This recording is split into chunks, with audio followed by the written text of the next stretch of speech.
Why does falling water feel so steady, even when it never stops moving? Why does the sound of a waterfall feel protective, almost enclosing, rather than overwhelming? And how can something shaped by constant change feel so reliable, so calm, so familiar?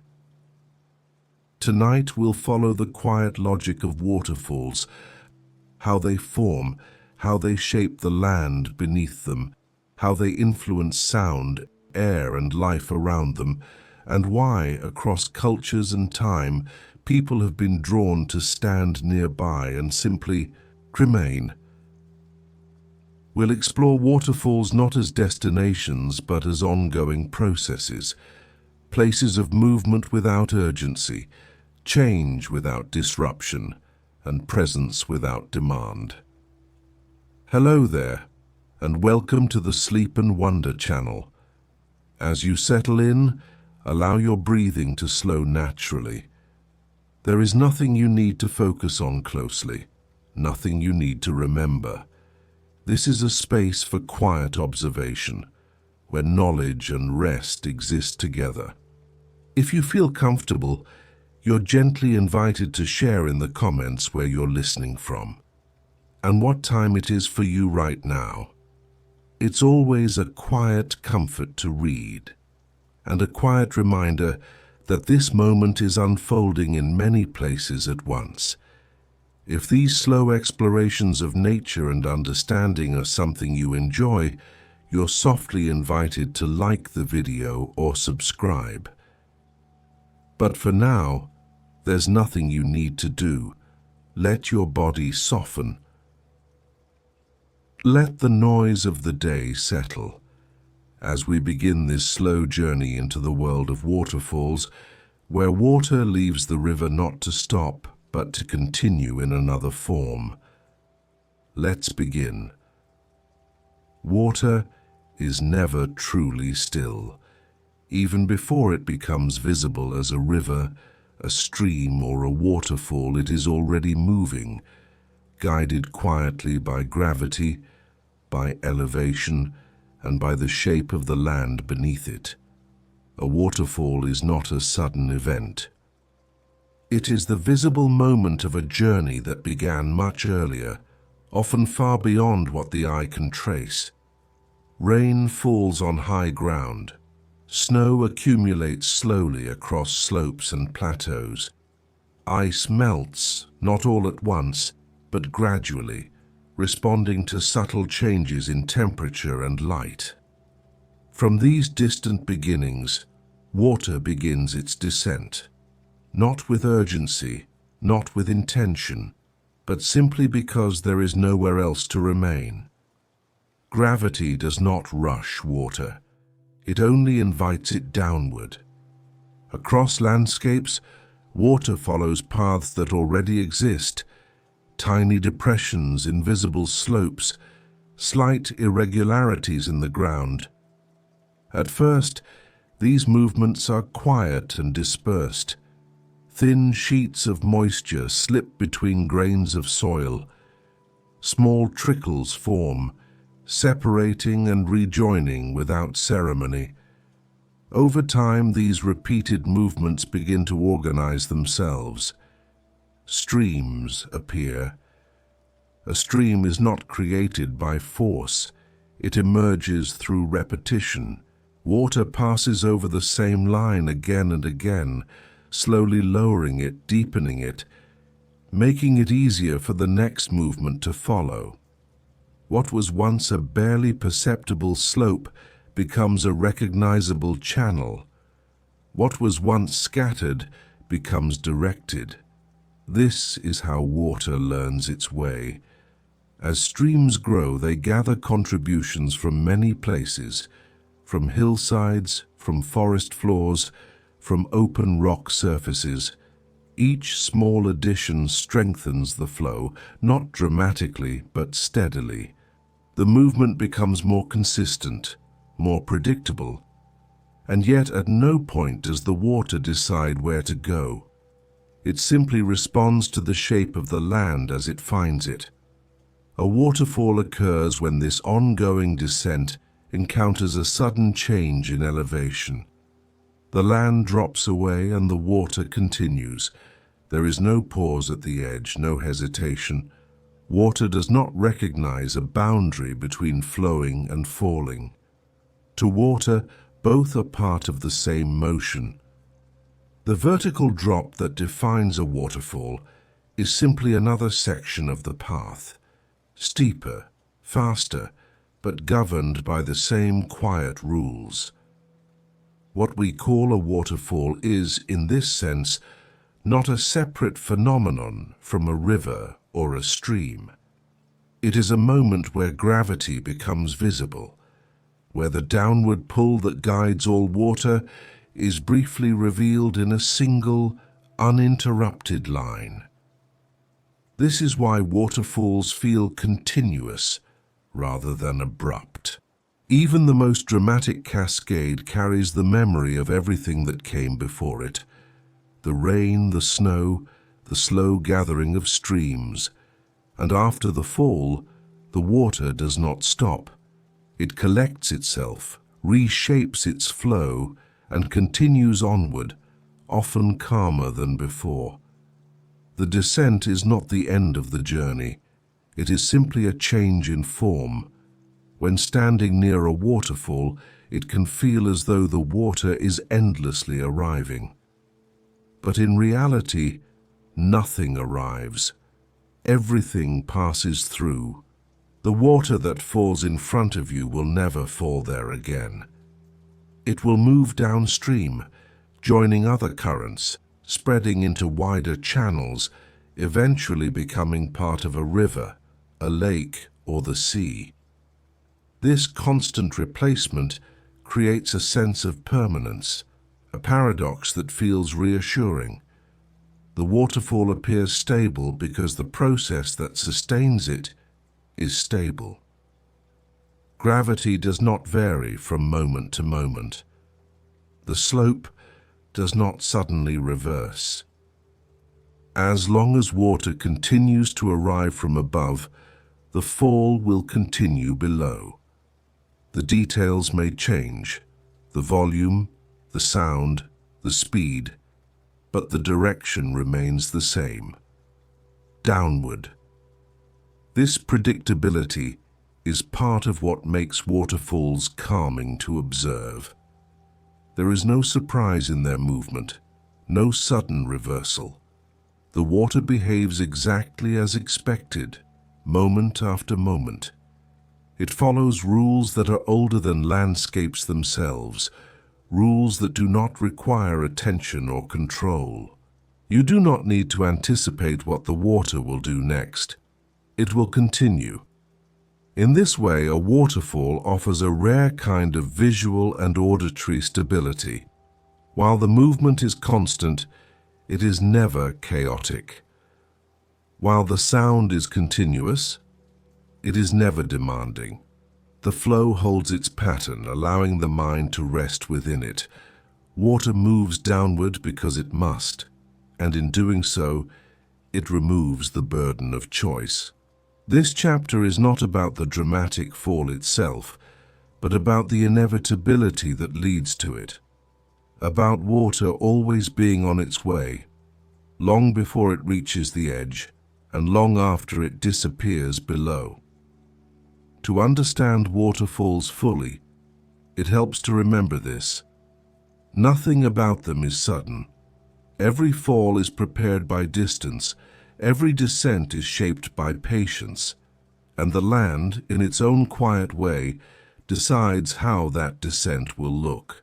Because while gravity guides water downward, the surface it travels over, the rock, the soil, the layers beneath, determines how that movement is expressed. And it is there, in the meeting between water and ground, that the true form of a waterfall begins to take shape. A waterfall does not appear because water suddenly decides to fall. It forms because the land allows it. Beneath every waterfall lies a quiet story written in layers, layers of rock, sediment, and time. To understand how waterfalls are formed, it is not enough to look at the water alone.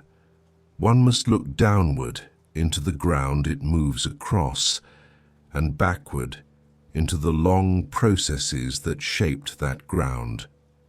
The Earth's surface is not uniform.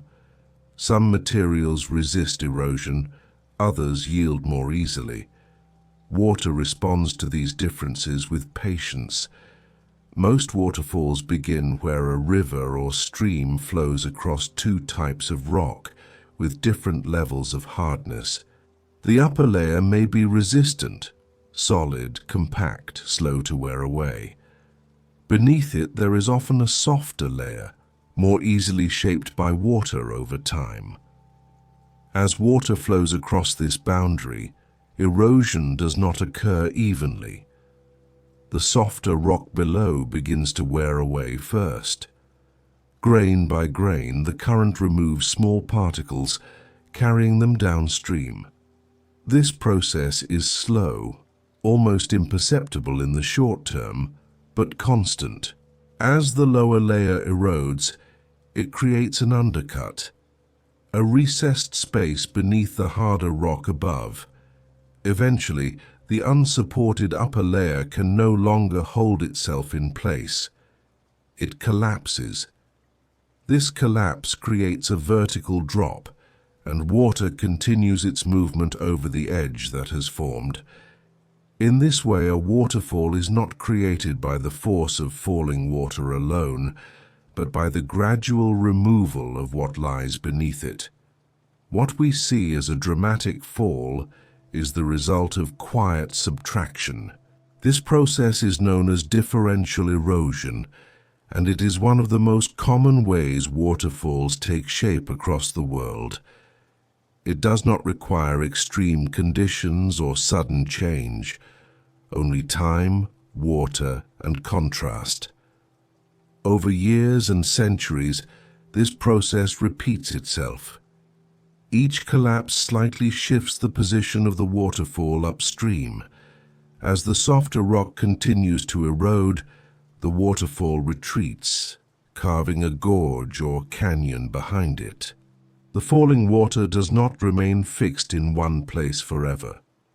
It slowly moves backward, reshaping the landscape as it goes. In this way, waterfalls are not static features. They are processes in motion. Some waterfalls form where rivers encounter geological faults, fractures in the Earth's crust, where blocks of land have shifted relative to one another. In these places, a sudden difference in elevation appears, and water simply follows the new contour of the land. Other waterfalls develop along the edges of plateaus, where broad flat surfaces end abruptly. Here, water flows calmly for long distances before reaching a sudden drop, creating waterfalls that feel especially dramatic because of the contrast between stillness and descent. In volcanic regions, waterfalls often form where layers of hardened lava rest upon softer volcanic ash or sediment. As water erodes the weaker material below, the stronger lava layers remain intact longer, creating sharp drops and defined edges. Even glaciers play a role. In landscapes once shaped by ice, waterfalls may appear where meltwater follows paths carved by glaciers thousands of years ago. When the ice retreats, it leaves behind steep valleys, hanging tributaries, and uneven terrain, ideal conditions for falling water. In all these cases, the principle remains the same. Water does not create waterfalls by force. It reveals what the land already contains. The shape of a waterfall depends not only on the height of the drop, but on the structure beneath it. A narrow channel may produce a thin, concentrated fall. A wide river may spread itself into a curtain of water, Stepped rock layers can create a series of smaller cascades rather than a single fall.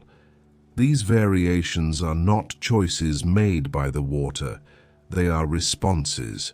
Water adapts continuously to the surface it moves across. It does not resist obstacles, it works around them, over them, and eventually through them. In doing so, it highlights the hidden architecture of the earth. This is why waterfalls often feel revealing. They expose layers that would otherwise remain unseen. They trace the outlines of ancient surfaces. They mark transitions between geological eras, sometimes spanning millions of years in a single view. And yet none of this requires urgency. The formation of a waterfall is among the slowest of natural processes. Even powerful rivers take decades, centuries, or longer to create noticeable change. What appears dramatic to the human eye is the outcome of extraordinary patience. Nothing about this process is rushed. Nothing is wasted. As erosion continues, waterfalls evolve. Some grow taller as the land below erodes further. Others become shorter as sediment accumulates at their base. Some split into multiple channels. Others fade gradually into rapids as their defining drop softens over time. Eventually, every waterfall changes, but even as their forms shift, the underlying principle remains unchanged. Water follows gravity. Rock responds to contact. Time allows the interaction to continue. This understanding can change the way waterfalls are perceived. They are not interruptions in the landscape. They are expressions of it. Each waterfall represents a moment where the Earth's surface becomes visible in motion, a place where the slow work of erosion briefly reveals itself through sound, movement, and form. And beneath the falling water, beneath the mist and the motion, there is always rock, shaped not by sudden impact but by endless contact. To truly understand waterfalls, it becomes necessary to understand this relationship between water and stone, between softness and resistance, between persistence and patience, because it is within this relationship that the waterfall's character is formed, and it is the nature of the rock itself, its strength, its fractures, its history, that ultimately determines how the water will fall. To understand a waterfall, it helps to slow down far beyond the pace of the water itself. What shapes a waterfall most deeply is not speed, nor volume, nor even height. It is time.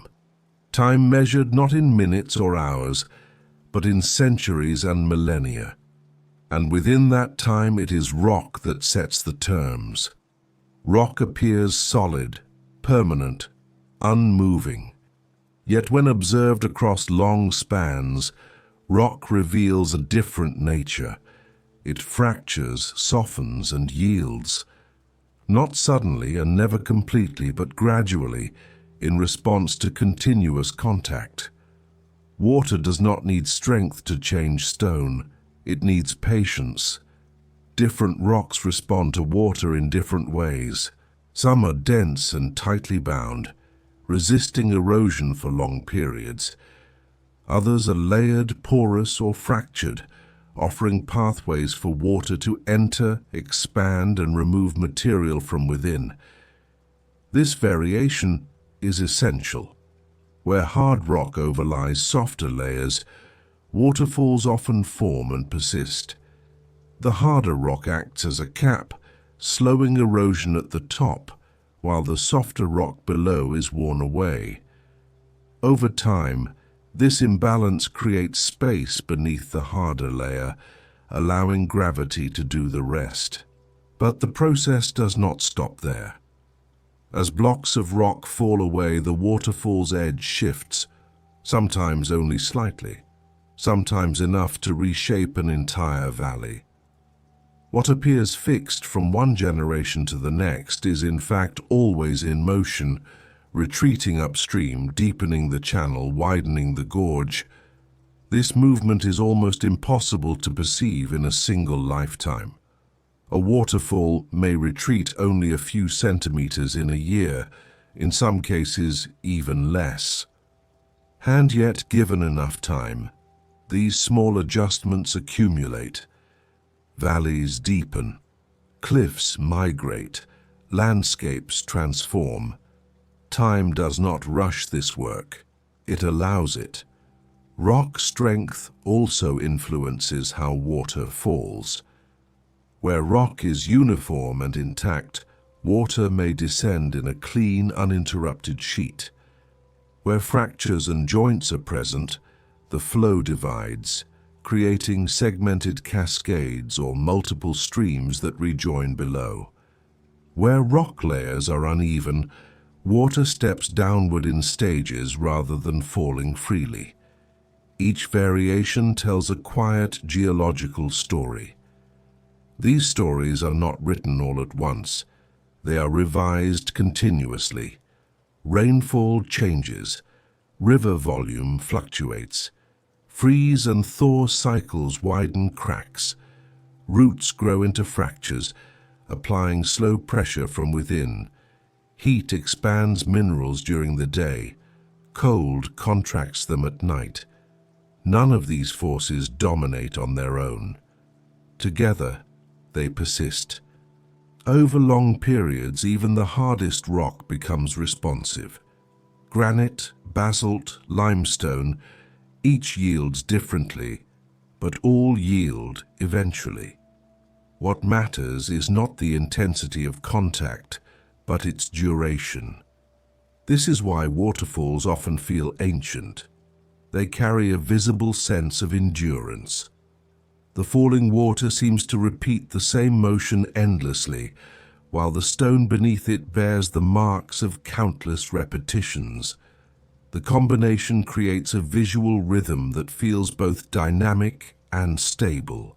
Nothing appears to be changing. Everything is. Patience in this context is not passive. It is active continuity. Water meets rock again and again, not attempting to overcome it, but remaining present. Over time, presence becomes influence. This principle extends beyond the waterfall itself. The pools below waterfalls, plunge pools, deepen slowly as falling water swirls stones and sediment in circular motion. These stones grind against the bedrock, enlarging the basin beneath the fall. Even here, the process is steady, predictable and unhurried. Above the waterfall, the river adjusts as well. Channels widen or narrow, sediment accumulates or is carried away. The entire system responds to the ongoing interaction between water and stone. What we observe then is not a single feature, but a relationship. Rock provides resistance, water provides continuity, time allows the dialogue to continue. This relationship explains why no two waterfalls are exactly alike, even when they appear similar at first glance. Small differences in rock composition, fracture patterns, and historical conditions lead to unique outcomes. One waterfall may spread wide and veil-like, another may plunge in a narrow column, a third may descend in tiers, pausing briefly before continuing downward. Each form reflects the patience of its materials. In some landscapes, waterfalls disappear over time. As erosion reduces the difference in elevation, the fall softens into rapids. The dramatic drop gives way to a gentler slope. The waterfall does not fail, it completes its cycle. In other places, New waterfalls emerge as rivers encounter fresh terrain, tectonic shifts, or newly exposed rock layers. The process begins again without urgency or announcement. This cycle, formation, transformation, dissolution, is not linear. It is responsive. It unfolds according to conditions rather than timelines. And throughout it all, time remains the quiet constant. Time does not favor water or rock. It accommodates both. For the observer, this scale of patience can be grounding. Standing near a waterfall, it becomes clear that nothing is expected of you. The water will continue falling whether it is watched or not. The rock will continue responding whether it is noticed or not. There is relief in this. The world does not require intervention to function. Processes unfold on their own, guided by principles far older than intention. Gravity pulls, water moves, rock yields, time allows. In this light, waterfalls can be understood not as displays of force, but as demonstrations of endurance. They show what happens when persistence replaces urgency, when repetition replaces effort, when change is allowed to arrive in its own way. And it is precisely this slow interaction between rock, time, and patience that gives each waterfall its character. The sound, the shape, the motion we observe are not spontaneous expressions. They are the visible surface of a long conversation beneath our feet. To continue understanding waterfalls, it helps to look more closely at the forms this conversation creates, the different ways water descends when shaped by varying terrain. Because while time and rock set the conditions, the resulting forms reveal how that patience becomes visible. Although all waterfalls follow the same fundamental principle, water moving downward under gravity, they do not all fall in the same way. The form a waterfall takes depends on the shape of the land it crosses, the structure of the rock beneath it, and the volume of water passing over the edge. These conditions combine quietly, shaping the descent into patterns that can be observed and described. These descriptions are not meant to categorize water rigidly, but to help us notice how landscapes influence movement. One of the most recognizable forms is the plunge waterfall. In a plunge waterfall, water drops freely through the air, losing contact with the rock face before reaching the pool below. This happens when the cliff beneath the water is steep and uninterrupted, allowing gravity to pull the water straight down. Plunge waterfalls often create deep plunge pools where falling water circulates stones and sediment in slow, repetitive motion. Despite their dramatic appearance, plunge waterfalls are not aggressive. The water separates from the rock not because it is pushed away, but because there is simply nothing to support it. Another common form is the horsetail waterfall. In this case, water maintains contact with the rock surface as it descends. The rock face slopes rather than drops vertically, guiding the flow downward in a continuous sheet. The water appears to slide, tracing the shape of the stone beneath it. Horsetail waterfalls tend to change their appearance depending on water volume, broad and full after rainfall, thinner and more delicate during drier periods. Here, the land gently directs the descent. Cascading waterfalls form where the rock surface breaks the fall into a series of smaller steps. Instead of a single drop, the water moves downward in stages, flowing over ledges and shallow drops one after another. These cascades create a visual rhythm, movement, brief pause, movement again. that mirrors the layered structure of the terrain. Cascades often occur where rock layers are uneven or fractured, allowing water to follow multiple paths simultaneously. In some landscapes, waterfalls spread wide across rock faces, forming what are known as fan or curtain waterfalls.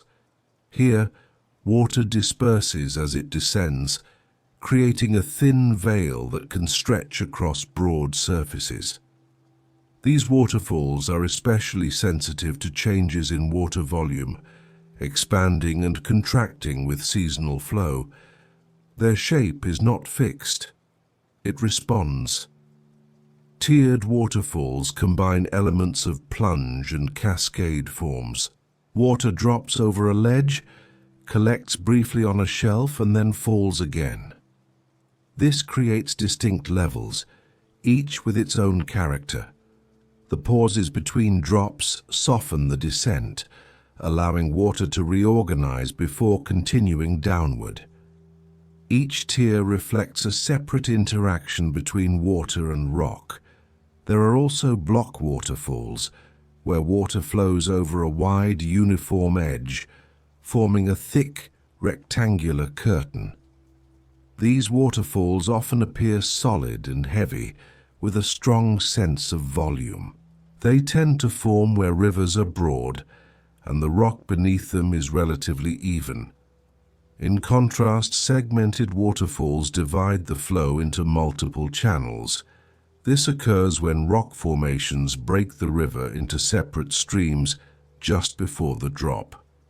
The result is a collection of parallel falls that may change in number and shape depending on water levels. These variations are not classifications imposed on nature. They are observations of how water responds to structure. What all these forms share is adaptability. No waterfall remains exactly the same from season to season, or even from day to day. Rainfall, snowmelt, and upstream conditions continuously adjust the flow. A waterfall that appears wide and full in one moment may narrow significantly in another. Yet even as these changes occur, the underlying form remains recognizable. This balance between consistency and variation is part of what makes waterfalls soothing to observe. The movement is never static, but it is never chaotic. Patterns repeat, shift slightly, and repeat again. The sound changes subtly. The shape shifts gently. The descent continues. Understanding the different types of waterfalls is not about memorizing names. It is about learning to notice how landscapes guide water differently. How a small change in slope, hardness, or width can alter the entire character of a fall. In this way, waterfalls act as translators. They translate geology into motion. They translate structure into sound. They translate time into form. And just as no two landscapes are identical, no two waterfalls express gravity in quite the same way. Each reflects a specific balance between resistance and release, between constraint and flow. As water moves through these different forms, it adapts continuously, without effort or hesitation. It does not prefer one shape over another. It simply follows what is available. This adaptability allows waterfalls to exist in many environments, from steep mountain valleys to gentle plateaus, from volcanic islands to ancient continental interiors. The form changes, the principle remains. To see these differences is to begin recognizing how waterfalls belong to their surroundings. They are not separate features placed upon the land. They are shaped by it, responding precisely to what lies beneath. And to understand where these forms appear most often, it helps to look outward, beyond individual waterfalls, to the broader landscapes that allow them to emerge. Waterfalls do not appear randomly across the earth. They emerge where the shape of the land allows water to move downward in a concentrated way. While gravity acts everywhere, waterfalls form only in places where elevation changes are pronounced enough and where water has a clear path to follow. To understand where waterfalls appear, it helps to look at landscapes not as static scenery, but as surfaces shaped by movement over time. One of the most common environments for waterfalls is mountainous regions. Mountains create elevation quickly. Rivers and streams that begin at high altitudes must descend over relatively short horizontal distances. As they move downhill, they encounter cliffs, ledges, and steep slopes, ideal conditions for waterfalls to form. In these regions, water often flows over exposed rock, with little soil to soften the descent. This allows drops to remain visible and well-defined. Snowmelt and seasonal rainfall also contribute to changing water volume, giving mountain waterfalls a sense of rhythm that follows the year. Yet mountains are not the only places where waterfalls appear. Plateaus and high plains are another important setting. At first glance, plateaus seem flat and uneventful. Water can flow calmly across them for long distances, gathering strength without interruption. But at the edges of these elevated surfaces, the land often falls away sharply. When rivers reach these boundaries, waterfalls emerge suddenly, creating dramatic contrasts between stillness above and movement below. These edge waterfalls are reminders that even calm landscapes contain hidden transitions. Waterfalls also appear frequently in valleys and canyon systems. As rivers carve their way through land over long periods, they deepen their channels unevenly. Tributaries that join a main river later may enter at higher elevations, creating what are known as hanging valleys. When water flows from these elevated side valleys into deeper channels, waterfalls form naturally. This process is especially common in landscapes shaped by glaciers. When ice retreats, it often leaves behind valleys of differing depths. Meltwater flowing between them follows gravity, creating waterfalls that reflect the past presence of ice. Volcanic landscapes offer another distinct setting. Here, layers of hardened lava rest upon softer materials. Water flowing across these surfaces erodes the weaker layers more quickly, creating sharp drops beneath resistant rock. Volcanic waterfalls often have clean edges and dark rock faces, shaped by the cooling and cracking patterns of lava flows. In island environments formed by volcanic activity, waterfalls can appear suddenly and disappear just as quickly, responding to seasonal rainfall and changing groundwater levels. Waterfalls also occur in regions of tectonic activity. Fault lines and shifts in the Earth's crust can create abrupt changes in elevation. Rivers that cross these faults adapt immediately, flowing over newly formed drops. These waterfalls may persist for long periods or change rapidly, depending on ongoing geological movement. In contrast, ancient, stable landscapes may host fewer waterfalls. Where land has been worn down over millions of years, elevation changes are often gradual. Rivers meander gently rather than plunge. In these places, waterfalls tend to be smaller, subtler, or temporary, appearing only after heavy rainfall or during specific seasons. Even here, however, water finds ways to express descent. In some regions, waterfalls form not from surface rivers, but from groundwater. Springs emerging from cliffs or steep hillsides can create narrow falls that respond directly to underground water pressure. These waterfalls may fluctuate or vanish entirely as water tables rise and fall. Across all these environments, one pattern remains consistent. Waterfalls appear where movement is concentrated. They require a combination of flowing water, exposed terrain, and elevation change. Remove any one of these elements, and the waterfall softens into something else, a rapid, a slope, a quiet stream. This is why waterfalls feel so connected to their surroundings. They are not features imposed upon the land. They are expressions of how water and terrain meet. Change the terrain and the waterfall changes. Change the water supply and the waterfall responds. This responsiveness gives waterfalls a sense of place. A waterfall belongs to its landscape in a very specific way.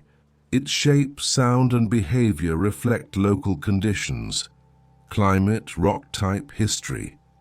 Even waterfalls that appear similar may behave very differently depending on where they exist. And yet, despite this diversity, waterfalls share a recognizable presence.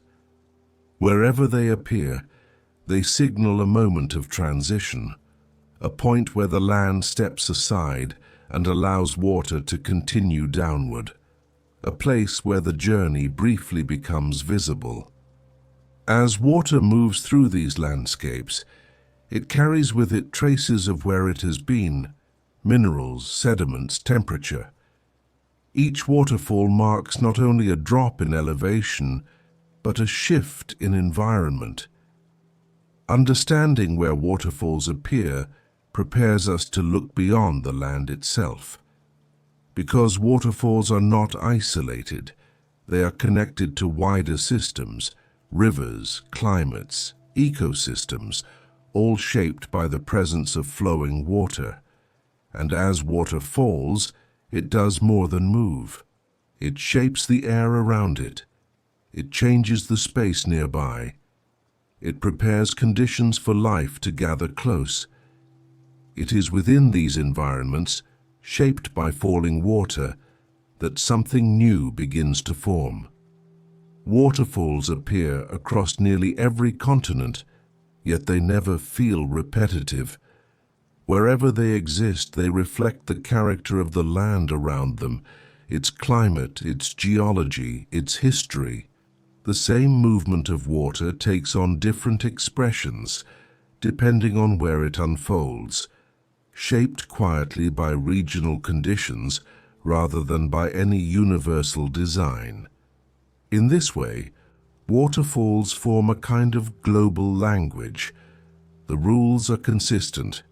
The accents are local. In tropical regions, waterfalls are often shaped by abundance. Frequent rainfall feeds rivers year-round, keeping water volumes high and consistent. Vegetation grows densely around falls, softening their outlines and absorbing sound. Here, waterfalls tend to be wide rather than tall, spreading across rock faces in curtains and cascades. The air around them is warm and humid, filled with fine mist that lingers rather than dissipates. In these environments, waterfalls rarely stand alone. They are woven into living systems, surrounded by layered plant life that thrives on constant moisture. The water does not arrive suddenly. It is already present everywhere, moving quietly from one surface to another. By contrast, temperate regions produce waterfalls with pronounced seasonal rhythms. Rainfall and snowmelt vary throughout the year, causing water volume to rise and fall in predictable cycles. In spring, waterfalls swell with melting snow, their sound deepening and their reach extending. In drier months, the same waterfalls may thin, revealing the rock beneath and altering their character without losing continuity. Here, waterfalls feel responsive rather than constant, never disappearing entirely, but adjusting gently to the pace of the seasons. In mountain ranges, waterfalls often appear dramatic, not because of excess force, but because of elevation. High-relief landscapes create long vertical drops, allowing water to fall freely for extended distances. These waterfalls may originate from glaciers, snowfields, or alpine lakes, carrying cold, mineral-rich water downward. The surrounding air is often cooler and clearer, allowing sound to travel farther. Despite their height, mountain waterfalls are not aggressive. Their movement remains steady, governed by gravity rather than speed. Even when water volume increases, the descent retains its predictability. In glacial landscapes, waterfalls often reveal the memory of ice. As glaciers retreat, they leave behind uneven valleys and hanging tributaries. Water flowing from these elevated side valleys drops suddenly into deeper channels below, creating waterfalls that seem suspended in space. These falls may change significantly over time, responding to shifts in meltwater and temperature. The rock faces around them often show smooth, polished surfaces, evidence of ice that once moved slowly across them, shaping the land long before the water arrived. Volcanic regions introduce another variation. Here, waterfalls interact with dark, hardened lava and fractured rock layers. The contrast between smooth water and angular stone becomes visually pronounced. Waterfalls in these areas often have sharp edges and defined channels, shaped by the way lava cools and cracks over time. Some volcanic waterfalls appear suddenly after rainfall and fade just as quickly, responding to surface runoff rather than permanent rivers. Others persist where underground water emerges steadily from porous rock. In arid and semi-arid regions, waterfalls are rare, and their presence feels especially noticeable.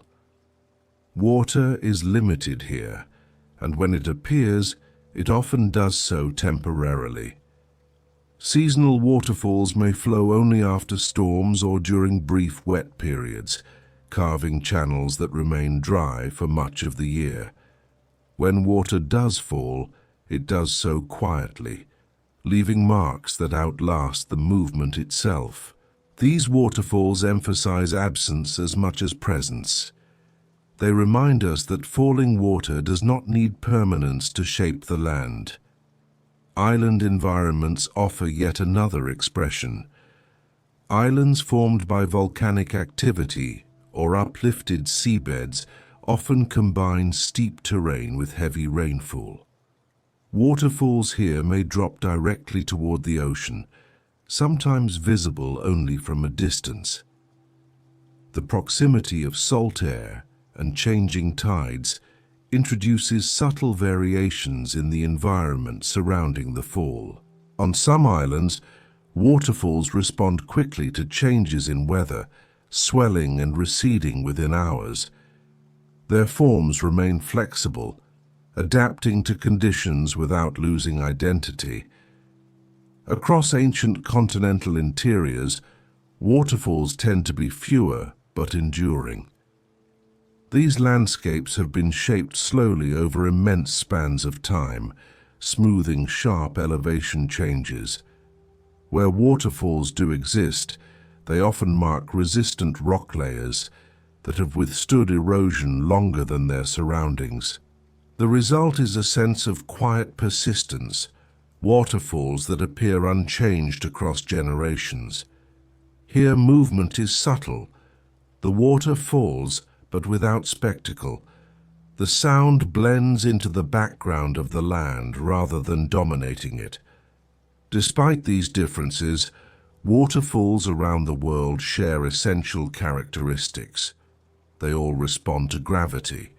They all reflect the surfaces they cross. They all move water from one level to another without interruption. This universality creates familiarity.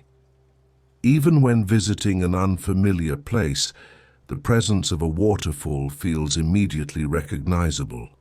The sound, the motion, the way air cools nearby. These sensations require no explanation. They belong to a pattern the body already understands. This may explain why waterfalls often feel grounding, regardless of location. They remind us that the earth operates through consistent principles, even as it expresses them in countless forms. Diversity emerges not from chaos, but from variation applied to stable rules. Around the world, waterfalls connect landscapes that otherwise seem unrelated. A fall in a tropical forest shares its logic with a fall in a northern mountain range. A seasonal cascade in a dry region follows the same principles as a permanent curtain in a humid valley. Each expresses the same process under different conditions. This global continuity does not erase local identity. It supports it. Each waterfall becomes a reflection of place, shaped by climate, geology, and history, while remaining part of a wider system that spans the planet. And as water continues to fall in these many forms, it carries more than sediment and minerals. It shapes air movement. It influences temperature. It creates zones of moisture and shelter. These effects extend outward, quietly preparing the conditions for life to gather near falling water. To understand waterfalls fully, it becomes necessary to look not only at where they appear, but at what forms around them as a result. Because wherever water falls, it changes the space nearby. Long before a waterfall is seen, it is often heard. The sound arrives first, steady, layered, continuous. Unlike sudden noises, it does not interrupt the environment. It blends into it. The sound of falling water does not ask for attention. It offers presence. This sound is created by a simple interaction. Water meeting air, water meeting rock, water meeting itself. Yet the result is complex, rich, and surprisingly stable. Even as individual droplets change from moment to moment, the overall sound remains consistent. This consistency is essential. When water falls, it produces what is known as broad-spectrum noise, a range of frequencies occurring simultaneously. Low frequencies come from large volumes of water and deep plunge pools. Higher frequencies arise from fine droplets, mist, and splashing at the surface. Together, these frequencies form a layered sound that feels full without being sharp. Because no single frequency dominates, the sound does not demand focus. Instead, it creates a kind of acoustic environment, one that the body recognizes as predictable and non-threatening. This predictability is one reason why the sound of waterfalls is often described as calming. The human nervous system responds strongly to patterns. Sounds that change abruptly or unpredictably require attention. They signal possible danger. In contrast, sounds that remain steady allow the brain to reduce vigilance. The sound of falling water changes constantly in detail, but not in structure. The pattern holds. Water falls. It continues to fall. The sound continues with it. This creates what is sometimes called natural white noise, though it is more accurately described as pink or brown noise, depending on the balance of frequencies. These types of noise emphasize lower frequencies, which tend to feel deeper and more grounding. Lower frequencies travel farther and are absorbed less quickly by the environment. Near a waterfall, this creates a sense of enclosure, as if the sound gently fills the space rather than bouncing sharply off surfaces. The result is not silence, but a softened auditory field. Other sounds, wind, distant movement, occasional wildlife, become less prominent. They are not erased, but folded into the background. The waterfall does not overpower them. It organizes them. This organization is important. In many natural environments, sound is intermittent. Birds call, then stop. Leaves rustle, then settle. In contrast, a waterfall provides a constant acoustic reference point. The ear can rest against it, allowing other sounds to pass without needing interpretation. This reduces cognitive effort. Studies in environmental psychology suggest that steady natural sounds can lower heart rate and reduce stress markers.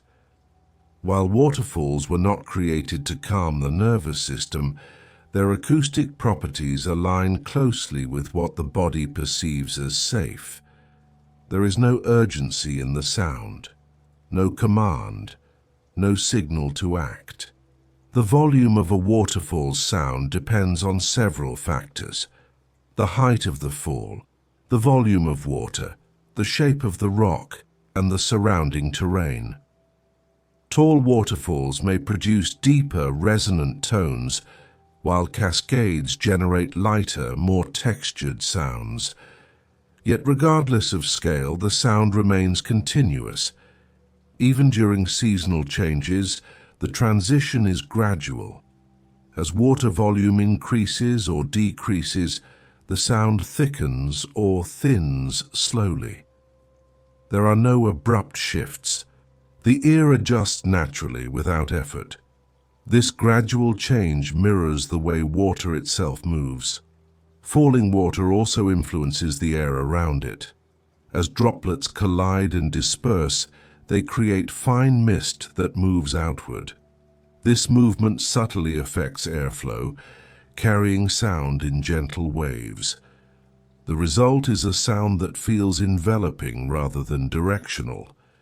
You do not need to locate the source precisely. It surrounds you. This quality contributes to the sense of immersion many people experience near waterfalls. The sound does not come from a single point. It fills the space evenly, reducing the contrast between foreground and background. In this environment, attention naturally softens. Thoughts may continue, but they lose sharp edges. The mind does not need to track change. The sound holds its shape, allowing mental activity to slow without forcing it to stop. Importantly, the sound of a waterfall does not suggest stillness. It suggests continuity. The water is always moving. The sound reflects this movement, reminding the listener that the world is active even in rest. This can be reassuring. Nothing is frozen. Nothing is waiting. Processes continue without intervention. This is why the sound of falling water often feels grounding rather than distracting. It does not isolate the listener from the environment. It connects them to a larger rhythm, one that operates independently of human schedules or concerns. The sound is not meant to be analyzed. It does not tell a story. It simply persists. Even after leaving a waterfall, its sound may linger in memory, not as a specific noise, but as a sensation of steadiness.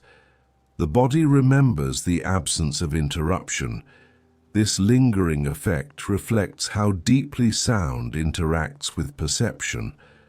Waterfalls do not teach through words or images. They teach through repetition, through consistency, through the reassurance of ongoing motion. As the water continues to fall, the sound continues to shape the space around it. And in doing so, it creates conditions, not only for calm, but for life itself to gather nearby. Because where water falls, it does more than move air. It changes temperature, it increases moisture, it alters the environment in subtle ways, and these changes extend beyond sound into the air itself. A waterfall does more than move water from one level to another. As water falls, it reshapes the space around it, not dramatically and not suddenly, but persistently. Through motion, contact, and dispersion, a waterfall creates its own local environment, one that differs quietly from the surrounding landscape. This environment is known as a microclimate. A microclimate is a small area where temperature, humidity, airflow, and light behave differently from the broader region around it. Near waterfalls, these differences are subtle but constant. They emerge not from force but from repetition. As water descends, it breaks into droplets. These droplets collide with air, rock, and each other, producing fine mist. This mist does not travel far. It lingers, suspended by air currents generated by the falling water itself. Over time, this presence becomes stable. The air near a waterfall is typically cooler than the air beyond it. Evaporation absorbs heat from the surroundings, lowering local temperature. This cooling effect may be barely noticeable at first, but it persists hour after hour, day after day. Along with cooler air comes increased humidity. The mist released by falling water raises moisture levels in the immediate area. Surfaces remain damp longer. Soil retains water more consistently. The atmosphere feels denser, softer, more enclosed. This combination, cooler temperatures and higher humidity, creates conditions that differ from those just a short distance away. Even a few meters can make a difference. Sunlight behaves differently in these environments as well. Mist diffuses light, softening shadows and reducing contrast. Brightness becomes evenly distributed. Sharp edges fade. The landscape appears quieter, less demanding to observe. This softened light contributes to the sense of calm many people experience near waterfalls. Nothing appears harsh, nothing appears exposed. Air movement also changes. As water falls, it draws air downward with it, creating gentle circulation patterns. Cool, moist air sinks near the fall, while warmer air from surrounding areas moves inward to replace it. This continuous exchange stabilizes the environment, preventing stagnation. The result is a space that feels refreshed without being unsettled. These microclimates are not temporary. As long as the waterfall flows, the conditions remain. Day and night, through seasonal shifts, the environment near the fall maintains its character. This stability allows life to adapt. Plants that thrive near waterfalls often rely on consistent moisture. Mosses, ferns, and certain flowering species grow in places where soil remains damp and air humidity stays high. These plants do not compete well in drier environments, but near waterfalls they find reliable support. Their presence further reinforces the microclimate. Plant surfaces capture mist. Leaves and stems slow evaporation. Roots stabilize soil, helping it retain water. Together, vegetation and falling water create a feedback loop that maintains the environment. Even the rock participates. Moist rock surfaces support microbial life and lichens. Over time, these organisms contribute to slow chemical weathering, altering rock surfaces and influencing how water spreads across them. Small changes accumulate, subtly adjusting the shape and behavior of the waterfall itself. Mist also plays a role in sound and sensation. Fine droplets absorb and scatter sound waves, softening acoustics. This contributes to the enveloping quality of waterfall sound, reducing sharp echoes and enhancing continuity.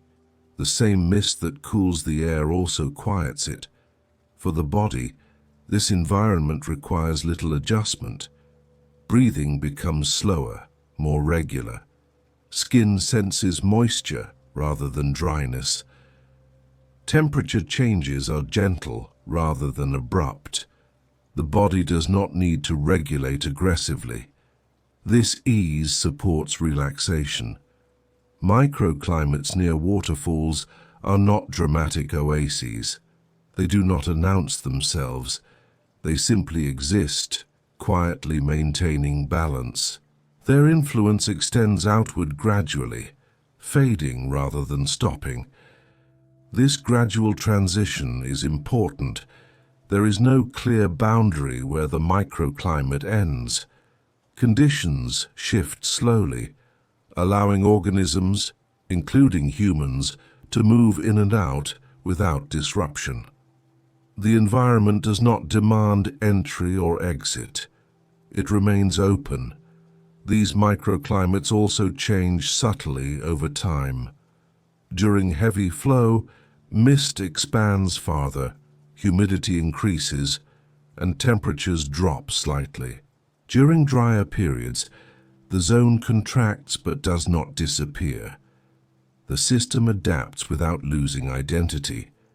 This adaptability mirrors the larger behavior of water itself. Nothing about the microclimate is fixed, yet nothing is unstable. Across different regions, waterfall microclimates vary in character. In tropical areas, they amplify existing humidity, creating dense, layered environments. In temperate regions, they provide localized cooling and moisture that contrast with surrounding forests or open land. In arid regions, they form rare pockets of sustained humidity, supporting life where it would otherwise struggle. In every case, the principle remains the same. Falling water changes the air. Changed air supports life. Life, in turn, stabilizes the environment. This interconnectedness operates quietly. There is no central control. Each element responds to the others, creating a system that sustains itself through interaction rather than force. For an observer, this system offers a subtle lesson. Not all influence is visible. Not all change is loud. A waterfall does not need to be large to shape its surroundings. Even small falls create microclimates that persist as long as water continues to move. Standing near a waterfall, it becomes possible to sense this quiet structure. The air feels different. Light behaves differently. Sound softens. These sensations are not imagined. They are physical responses to a stable set of conditions created by falling water. And within this environment, something else begins to appear. Where air remains moist and temperature remains steady, life gathers. Slowly, carefully, adapting to the presence of constant movement. To understand waterfalls fully, it is not enough to watch water fall or hear its sound. It is necessary to notice what forms around it. Because wherever mist lingers and microclimates persist, ecosystems begin to take shape, shaped not by abundance alone, but by consistency. And it is within these ecosystems that the presence of falling water becomes most clearly expressed. Where water falls continuously, life gathers, not suddenly and not densely at first, but gradually, responding to the steady conditions created by motion, mist, and time. The environment surrounding waterfalls support forms of life that are adapted not to stillness, but to consistency. Life near waterfalls does not compete with the flow. It adjusts to it. The most visible inhabitants of these environments are often plants that thrive in constant moisture. Mosses are among the first to establish themselves. They cling to damp rock surfaces, absorbing water directly through their tissues. Unlike plants that rely on deep roots, mosses depend on humidity and surface moisture, making waterfall environments ideal. Their presence softens the landscape. Mosses retain water, slow evaporation, and stabilize small amounts of sediment. Over time, they create microsurfaces that allow other organisms to settle. Their green textures are not decorative. They are functional responses to persistent moisture. Alongside mosses, ferns often appear. Ferns require environments where humidity remains high and temperature fluctuations are minimal. Near waterfalls, mist reduces extremes. Fern fronds unfurl slowly, drawing moisture from the air rather than relying entirely on soil. Their growth patterns reflect patience, gradual expansion without urgency. Lichens, composed of symbiotic partnerships between fungi and algae, also colonize waterfall-adjacent rock. These organisms tolerate constant moisture and low light. They play a subtle but important role in breaking down rock surfaces through chemical interaction, contributing to long-term erosion at a microscopic scale. Together, these plant forms create layers. Each layer modifies the environment slightly, reinforcing the conditions that allow the next to appear. This process is slow but cumulative. Over time, what was once bare rock becomes a living surface. Insects soon follow. Many invertebrates depend on the stable humidity and temperature near waterfalls. Small insects shelter among mosses and under damp stones, avoiding desiccation. Some species spend their entire life cycles within these environments, rarely venturing into drier surrounding areas. Aquatic insects such as certain larvae develop in the turbulent water below falls. They possess specialized adaptations, flattened bodies, strong attachment structures, allowing them to remain anchored despite constant movement. Their presence supports broader food webs, linking water and land ecosystems. Amphibians are also commonly found near waterfalls. Frogs and salamanders depend on moist environments to regulate body temperature and respiration. The constant humidity near falls reduces water loss through skin, allowing these animals to remain active for longer periods. The sound of water also masks their movements, offering subtle protection from predators. Bird life interacts differently with waterfall environments. Some birds use the mist to bathe or cool themselves. Others nest nearby, taking advantage of the insect populations supported by moist conditions. The sound of falling water can obscure nest locations, reducing detection by predators. In each case, life responds to opportunity rather than abundance. The conditions near waterfalls are not rich in nutrients compared to floodplains or forests. Instead, they are stable. Stability allows organisms to invest energy in persistence rather than rapid growth. This principle extends to microbial life. Bacteria and fungi colonize moist surfaces, participating in nutrient cycling and organic decomposition. These microscopic communities operate continuously, unseen but essential. They break down organic material carried by water, releasing nutrients back into the system. Without them, larger organisms could not persist. Life around waterfalls is not defined by dominance. No single species overwhelms the environment. Instead, a balance emerges, shaped by constant conditions and limited resources. This balance is sensitive. Small changes in water flow, temperature, or air circulation can shift which organisms thrive. Yet as long as water continues to fall, the system retains its core structure. Seasonal variation introduces change without disruption. During periods of increased flow, mist expands, supporting broader zones of moisture-loving life. During drier periods, these zones contract, but rarely vanish entirely. Organisms retreat rather than disappear. This adaptability reflects long-term coevolution.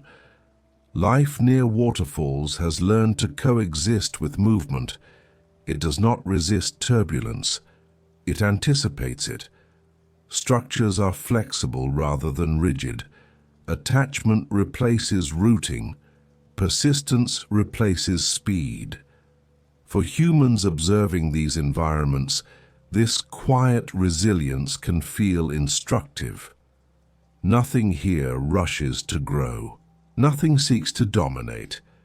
Everything adjusts. Even fallen leaves and organic debris play a role.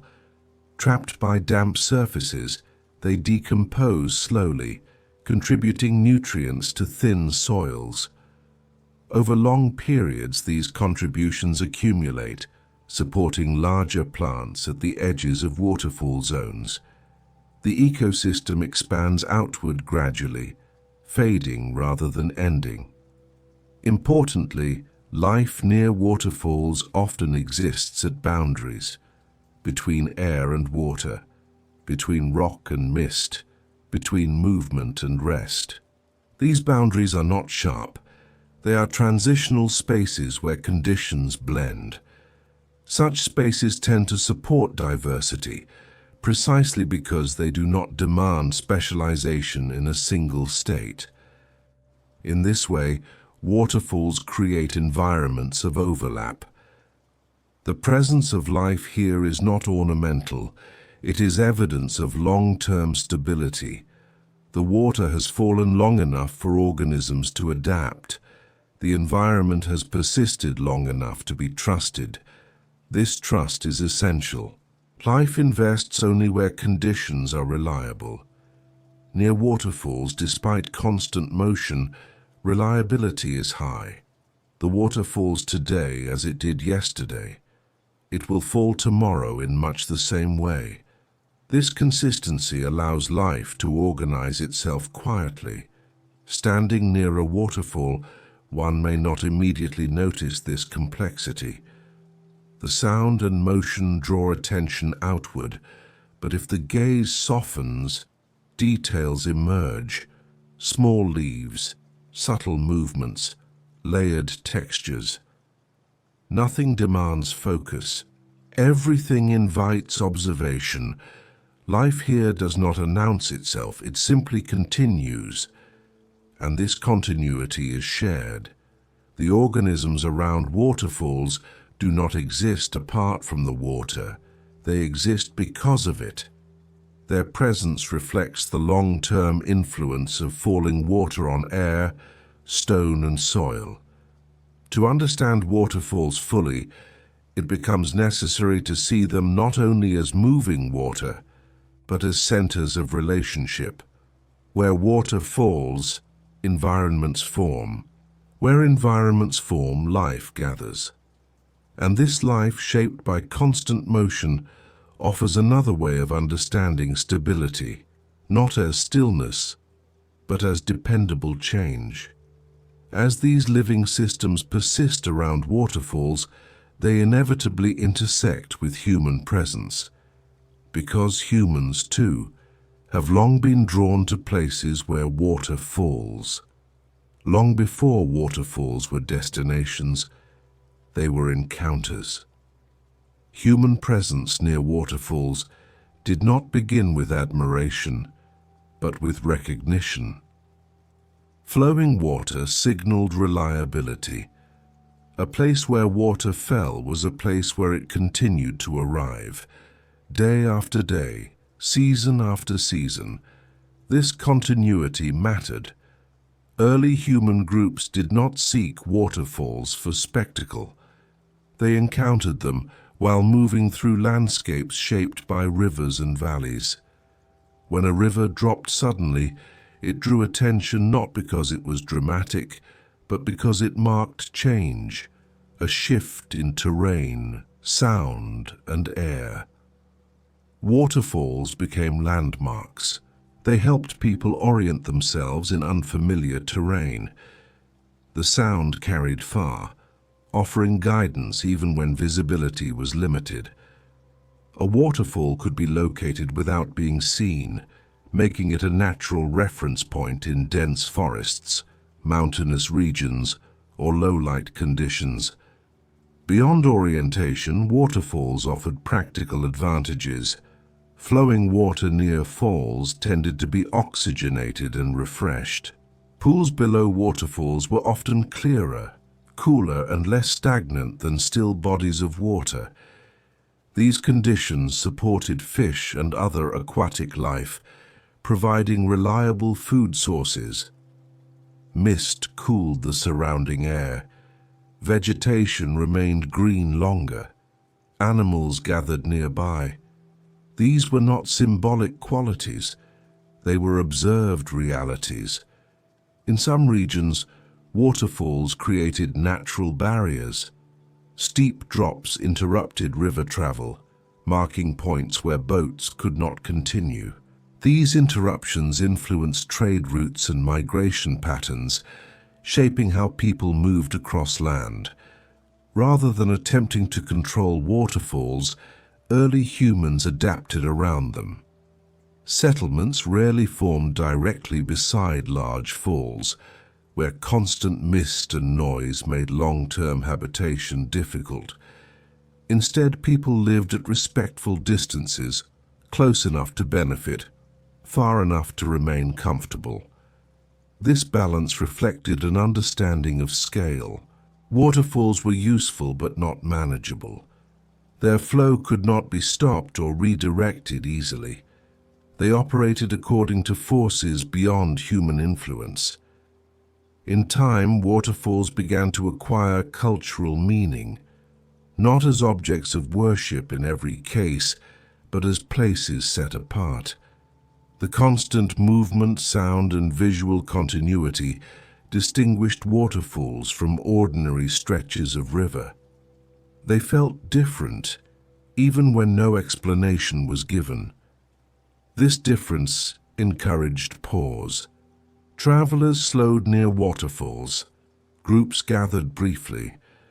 Movement changed. The environment itself seemed to signal that attention could rest here, even temporarily. As societies developed, waterfalls were incorporated into daily life in more varied ways. In some cultures, they were used to power simple machinery, turning water wheels or grinding grain. In others, they marked territorial boundaries or meeting points. The falling water provided a stable reference in landscapes that otherwise changed with seasons and growth. Even when used, waterfalls were rarely altered significantly. The effort required to reshape them outweighed the benefits. Unlike calm rivers that could be dammed or diverted, waterfalls resisted modification. Their steep drops and turbulent flow made control difficult. This resistance preserved their character. As industrial technology advanced, human interaction with waterfalls changed. Some waterfalls became sources of hydroelectric power, their energy harnessed to produce electricity. In these cases, the relationship shifted from coexistence to utilization. Yet even here, waterfalls often retained symbolic importance. Their visual and auditory presence remained even when their flow was partially redirected. At the same time, many waterfalls remained untouched. Their locations, remote, difficult to access, or environmentally sensitive, limited large-scale intervention. These falls continued to exist much as they always had, shaping their surroundings quietly. In the modern era, waterfalls are often approached as places of rest and observation.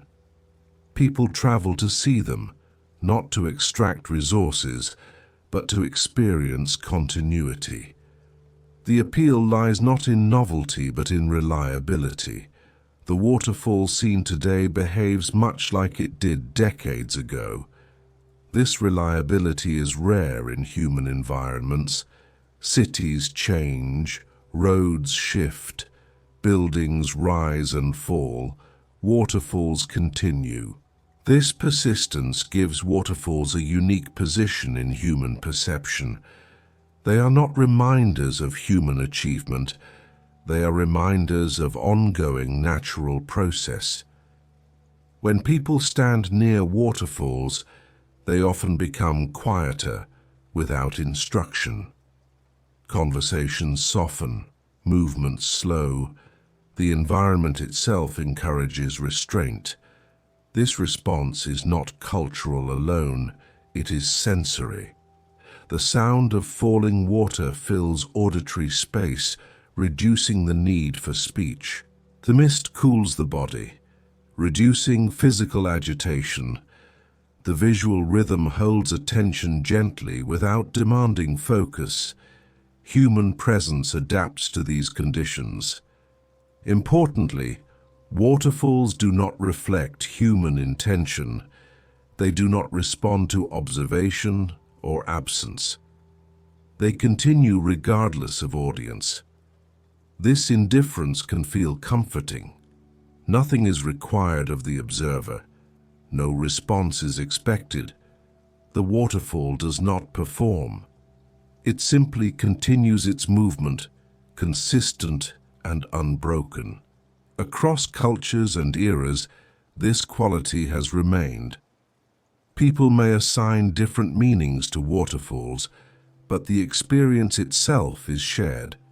The sound, the movement, the air, these elements remain constant, independent of belief or interpretation. In this way, waterfalls form a quiet bridge between human and non-human time. They remind us that long before people arrived, water was already falling, and long after people leave, it will continue to fall. This awareness does not diminish human presence. It places it in context. Understanding waterfalls as places of human encounter is not about history alone. It is about recognizing how environments shape behavior without instruction. Waterfalls do not ask humans to slow down. They create conditions where slowing becomes natural. And within these conditions, something else emerges. As attention softens and movement quiets, the experience of being near a waterfall shifts from interaction to observation, from doing to simply being present. It is in this space, where observation replaces effort, that waterfalls take on another role, not as landmarks, not as resources, but as places of contemplation. Not all places invite contemplation. Some demand attention, others encourage action. Many ask for interpretation, explanation, or response. Waterfalls are different. They do not require engagement. They allow presence. This is why waterfalls have long been experienced as places of contemplation, not because they hold symbolic meaning by default, but because the conditions they create make contemplation possible. Contemplation does not begin with thought. It begins with reduced demand. Near a waterfall, the environment removes many of the pressures that usually occupy the mind. The sound fills the space evenly, leaving little silence to interrupt. The movement repeats without variation. The air remains cool and moist, reducing physical discomfort. Together, these elements create an atmosphere where nothing needs to be solved. There is no puzzle to understand in a waterfall's movement. The water does not accelerate unexpectedly. It does not change direction. It does not require interpretation. It simply continues. This predictability allows attention to soften. In everyday environments, attention is constantly redirected. Sudden sounds, visual contrasts, and changes in rhythm require adjustment. Near a waterfall, these disruptions are minimized. The sensory field becomes stable, allowing the nervous system to relax its vigilance. This state is not passive. It is receptive. The mind remains aware but less engaged in evaluation. Thoughts may arise, but they are not compelled to organize themselves. They pass through awareness much like the water passes over the edge, continuously, without pause or resistance. This quality has nothing to do with belief. Waterfalls are contemplative even without interpretation. They do not rely on cultural frameworks to function this way. Their effect emerges from physical conditions that operate independently of meaning. The sound of falling water masks sudden noises. The movement provides visual rhythm without novelty. The mist diffuses light, reducing contrast and sharp edges. Each of these factors reduces sensory load. Reduced sensory load creates space. In this space, the body often responds first. Breathing slows naturally. Muscles release small amounts of tension.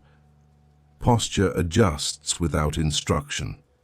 These changes are subtle, but cumulative. The experience does not need to be named. Historically, people recognized this quality intuitively. Even when waterfalls were not destinations, they became places where movement paused. Travelers stopped briefly. Groups lingered.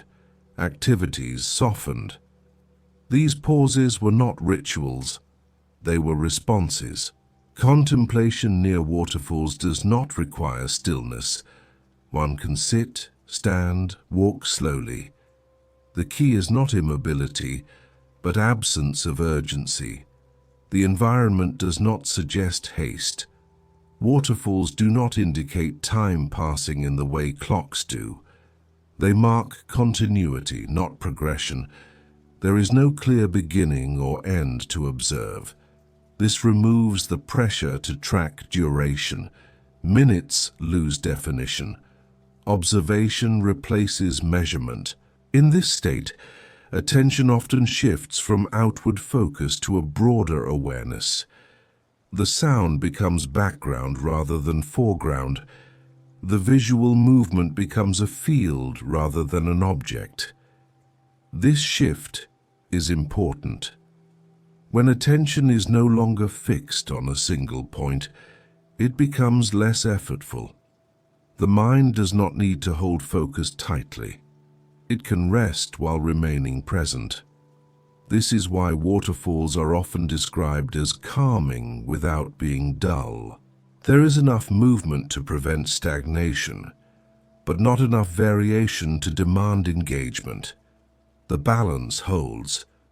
Importantly, waterfalls do not isolate the observer from the environment. They do not create silence or stillness. Instead, they provide a stable framework within which other sensations can exist without competition. Wind moves through nearby vegetation. Birds pass through the space. Light changes slowly. These elements are not erased, they are absorbed. This absorption supports contemplation rather than distraction. Over time, this experience can feel expansive, not because the waterfall communicates meaning, but because it removes obstacles to awareness. Without the need to respond, the mind becomes spacious. This spaciousness does not lead anywhere. It does not produce insight on demand. It simply exists. In this way, waterfalls offer contemplation without instruction. They do not teach lessons explicitly. They do not guide thought. They allow a condition where thought can settle into its own rhythm. This is different from meditation techniques or structured practices.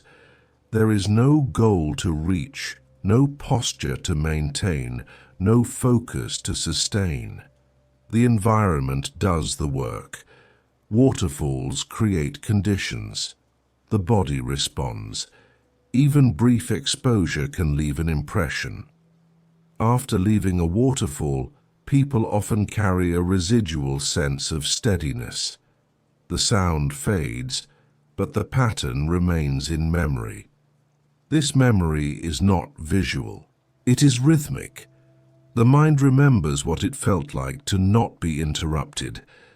In modern environments where stimulation is frequent and unpredictable, this experience can feel rare. Waterfalls provide a reminder that continuity exists without effort. The world can move without asking for attention. Processes can unfold without instruction. This realization does not require reflection. It is felt directly through the senses.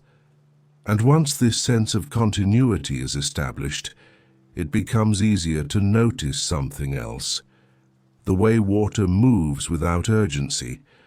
The way motion does not imply stress. The way falling does not mean ending. These observations do not arise as thoughts. They arise as impressions. And it is from these impressions that quieter understandings begin to form. Not conclusions, not answers, but a sense of alignment with ongoing movement. As the waterfall continues to fall, contemplation remains open. There is nothing to complete, nothing to resolve, only the steady presence of water moving as it always has.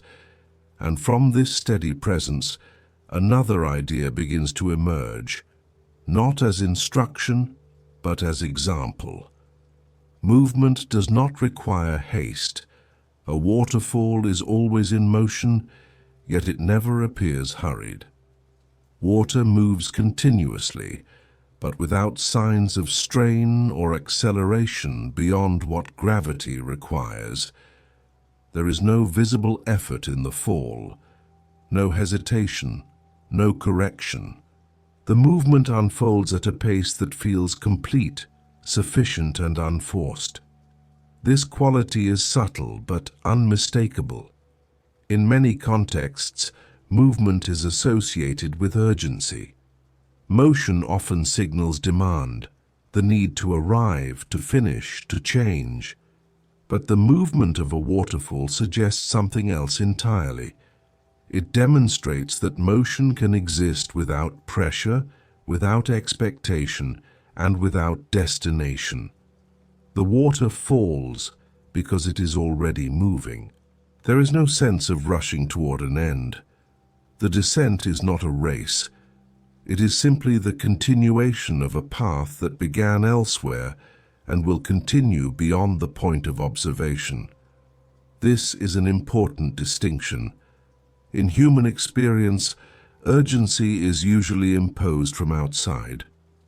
Deadlines, alarms, and interruptions introduce the idea that time is limited and that movement must be optimized.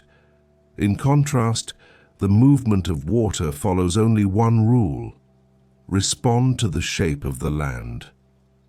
There is no clock involved. The speed of falling water is determined by height, volume, and resistance. These factors remain consistent from moment to moment.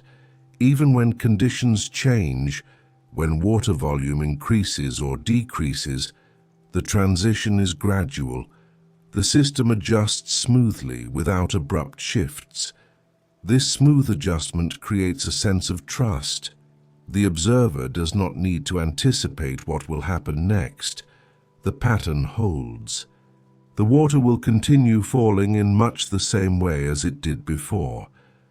This reliability reduces tension. The body responds to environments where outcomes are predictable. When movement follows consistent patterns, the nervous system can reduce its state of alert. There is no need to prepare for sudden change. This is why watching a waterfall does not create restlessness despite the constant motion. The movement does not lead the eye forward aggressively.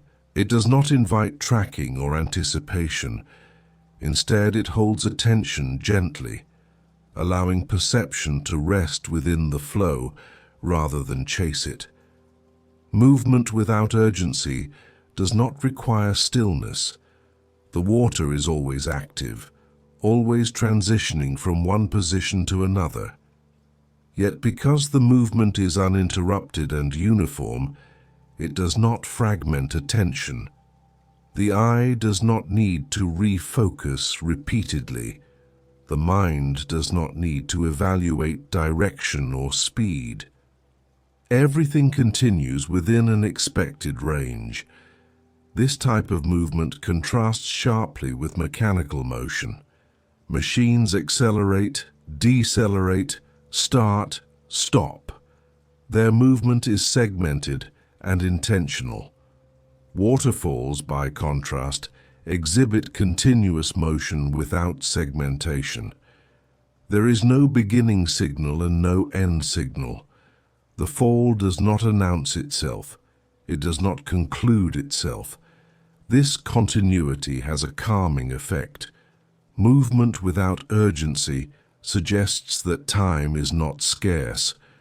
The water does not behave as if it must arrive somewhere quickly. It does not store energy. It does not pause in preparation. It moves because movement is its state. This observation can shift how movement itself is perceived. Instead of viewing motion as effort, waterfalls reveal motion as alignment. Water moves because it is aligned with gravity and terrain. There is no internal conflict. This alignment removes friction. Friction in this context is not physical resistance, but the tension created by opposing forces. In waterfalls, gravity and direction agree. The water does not attempt to remain above. It does not resist falling. It responds. This response is immediate and continuous. Even turbulence within the falling water does not disrupt the overall movement. Droplets scatter, streams divide and rejoin, mist forms and dissipates. Yet the downward motion remains coherent. There is complexity without chaos. This coherence is key. The observer can notice details without losing the whole. Individual droplets may change, but the fall remains recognizable. This balance between variation and consistency allows attention to wander without becoming lost. Movement without urgency does not demand focus. It permits it. In environments dominated by urgent movement, attention becomes narrow. It must remain alert to changes. Near a waterfall, attention can broaden. The movement does not require monitoring. This broad attention supports a sense of rest. Importantly, waterfalls do not suggest slowing down in the way still environments do. They do not create silence or pause. They show that movement itself can be restful. This challenges a common assumption that rest requires stopping. The waterfall demonstrates that rest can occur within motion, provided the motion is stable and predictable. This is not a metaphor imposed on the water. It is an observation of physical behavior and its effect on perception.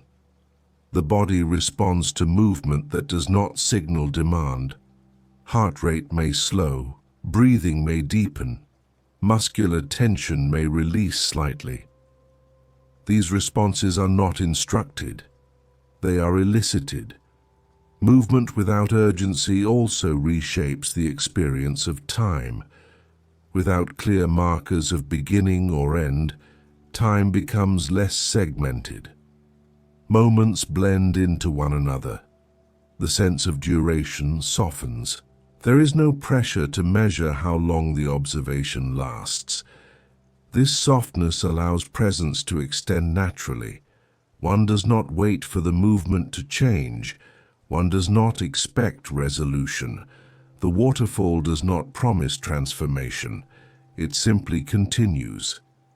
This continuation can feel reassuring. The world does not need to be managed in order to move. Processes unfold independently of observation. This independence reduces the burden of control. The observer is allowed to witness without influence. Over time, this experience can shift internal pacing. Thoughts may slow, not because they are suppressed, but because there is no external signal requiring acceleration. Without urgency imposed by the environment, internal urgency can diminish. The waterfall does not instruct the mind to relax. It creates conditions where relaxation is possible. Movement without urgency is not absence of energy. The waterfall carries immense energy, kinetic, gravitational, acoustic. Yet this energy is not compressed. It is distributed evenly through time. There are no spikes, no bursts. This even distribution prevents overstimulation. The sound remains steady. The visual rhythm remains constant. The tactile sensations of mist and air movement remain gentle. Together, these elements reinforce one another. The environment becomes coherent. In coherent environments, attention does not fracture. It settles. This settling does not produce conclusions or insights by necessity. It produces a state in which insight could arise if it chooses to, or not. There is no expectation. Movement without urgency is complete as it is. As the waterfall continues to fall, it models a form of persistence that does not rely on pressure, a continuation that does not require acceleration, a path that does not need to be shortened. This model does not ask to be applied elsewhere. It exists. And in existing, it offers an experience of movement that feels compatible with rest. This compatibility prepares the ground for another observation. Even as water moves continuously, it does not remain unchanged. Over long periods, the movement reshapes the landscape itself. Change occurs, but without hurry. At first glance, a waterfall appears constant. The water falls today much as it did yesterday. The sound remains familiar. The shape seems unchanged. This sense of permanence is part of what makes waterfalls feel stable and reassuring. And yet nothing about a waterfall is fixed. Change is always present, not as an event, but as a process unfolding quietly beneath repetition. The waterfall continues to fall, and in doing so it slowly alters itself and the landscape around it. This change does not announce itself. It accumulates. Every drop of water carries momentum. Every contact with rock transfers a small amount of energy. Over time, these countless interactions reshape surfaces that appear solid and unyielding. The edge of a waterfall gradually moves. As erosion continues beneath the falling water, rock is removed grain by grain. When the support below weakens enough, sections of rock collapse. The point where water falls shifts slightly upstream. This retreat may be measured in centimeters per year or less, but given enough time, it becomes visible. Gorges deepen, cliffs migrate, valleys widen. The waterfall does not remain where it began. This movement is so slow that it escapes immediate perception. Generations may pass without noticing a difference, yet over centuries, landscapes transform. In some places, waterfalls retreat quickly due to softer rock layers. In others, hard rock resists erosion for long periods, preserving the fall's position. The rate of change depends on material, water volume, climate, and geological history. There is no standard timeline. Some waterfalls change noticeably within historical records. Others appear unchanged for thousands of years. Both are expressions of the same process, unfolding at different speeds.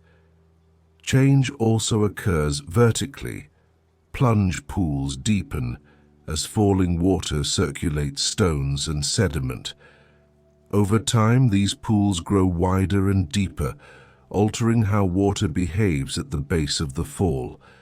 The sound may soften or deepen as the pool expands. The mist pattern may shift as splash dynamics change. Above the waterfall, the river adjusts as well. Channels widen or narrow.